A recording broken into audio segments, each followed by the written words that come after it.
Hello বন্ধুরা, আজকের এপিসোডে আমরা আলোচনা করব পলিটিক্যাল ড্রামা মুভি স্বতন্ত্র বীর সাভারকর নিয়ে। আপনারা অনেকে জানেন বীর সাভারকর একজন স্বাধীনতা সংগ্রামী ছিলেন।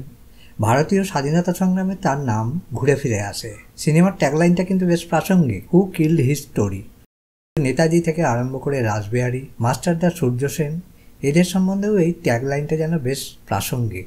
আসলে সাভারকর নিয়ে সিনেমা করার ভাবনাটা বেশ সাহসী। সিনেমার শুরুতে দেখা যায় বীর সাভারকরের বাবা প্লেগ হওয়ার দরুন যাতে পরিবারের অন্য কারোর মধ্যে সংক্রামিত না হয় তার জন্য নিজেকে ঘরের মধ্যে আবদ্ধ করে নেন এবং শেষ পর্যন্ত মৃত্যুবরণ করেন, যা খুব মার্মিকভাবে দৃশ্যায়িত। দেখতে দেখতে সাম্প্রতিক অতীতের করোনার সময়ের কথা মনে পড়ে যাচ্ছিল। কিছু মানুষ মনে করে বীর সাভারকরের অবদানের সঠিক মূল্যায়ন হয়নি। এই সিনেমা বীর সাভারকরের ফিলোসফির কাহিনী। একটি দৃশ্যে যেখানে গান্ধী ও সাভারকরের প্রথম দেখা হয়, সেটি টেকনিক্যালি খুব ভালো করে লেখা এবং দারুণ পারফর্মও করা হয়েছে। দৃশ্যে সাভারকর ননভেজ বানাচ্ছে আর দুই হাতের তালুর মধ্যে মাংসের টুকরো ডলছেন। কিছু কথাবার্তার পর যেই গান্ধীজি বললেন অহিংসা পরম ধর্ম, অমনি বীর সাভারকর মাংসের টুকরোটাকে জোরে দলে দেন। ডায়লগবিহীন এই সিনে বীর সাভারকর গান্ধীজির উপর নিজের রাগ প্রকাশ করেন। দৃশ্যের শেষ অংশে যখন গান্ধীজিকে খাওয়ার জন্য আমন্ত্রণ জানানো হয়, গান্ধীজি বলেন আমি শাকাহারী, মানে নিরামিষাশী। সেই সময় রণদীপ হুডার ডায়লগ খুব পাওয়ারফুল। সে বলে हमें अंग्रेजों का कलेजा फाड़ देने वाला साथी चाहिए जो हमारे साथ लंच भी ना कर सके वो लड़ेगा कैसे।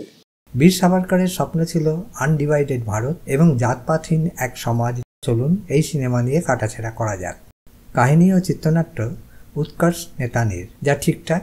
যদিও চিত্রনাট্য বীর সাভারকরের জীবন কাহিনী, তবুও এখনকার দর্শকরা অতীতের একটা কালখণ্ড নিয়ে কতটা আগ্রহীত হবে এটার একটা প্রশ্ন থেকেই যাচ্ছে। আরেকটা ব্যাপার যে এটা সম্পূর্ণ ভারতের স্বাধীনতা সংগ্রামের গল্প নয়, শুধুমাত্র বীর সাভারকরকে নিয়ে তৈরি চিত্রনাট্য। তাই হয়তো সীমিত সংখ্যক দর্শকের পছন্দের সিনেমা হতে পারে এটা। গান্ধীজির অহিংস সংগ্রামের বিশ্বাসের বিপরীতে বীর সাভারকরের নীতি ছিল সহিংস আন্দোলনেরও দরকার আছে। এই দুই বিপরীত মেরুর দৃষ্টিভঙ্গির গল্প এটা। এটা একটা নতুন ও এমন কিছু গল্প যা দর্শকরা বোধহয় মোটামুটি জানে। বিদেশ থেকে প্রত্যার্পিত সাভারকর ও সেলুলার জেলের বন্দি থাকাকালীন দৃশ্য খুব ইমোশনাল। গান্ধীজির ফিলসফির দৃশ্যগুলো একটু বোর্ড, কিন্তু বীর সাভারকরের ফিলসফির কথা যেভাবে দৃশ্যায়ন হয়েছে সেটা বেশ কিছু দর্শকের পছন্দ হবে। ডায়ালগ খুব ভালো। এবার আসি অভিনয় নিয়ে। রণদীপ হুডার অসাধারণ পারফরমেন্স। সেলুলার জেলে সাভারকরের বয়সের এবং শরীরের যে ট্রান্সফরমেশন তা এক কথায় অসাধারণ।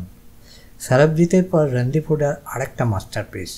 তাঁর স্ত্রীর ভূমিকা অঙ্কিতা লোখান্ডে বেশ ভালো।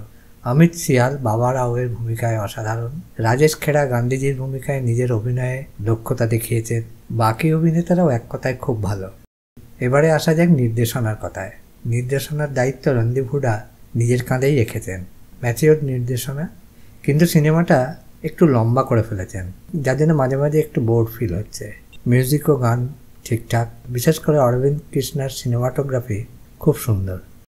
আজ তবে এইটুকু থাক, বাকি কথা পরের এপিসোডে হবে। আর যেটা প্রথমে বলেছিলাম,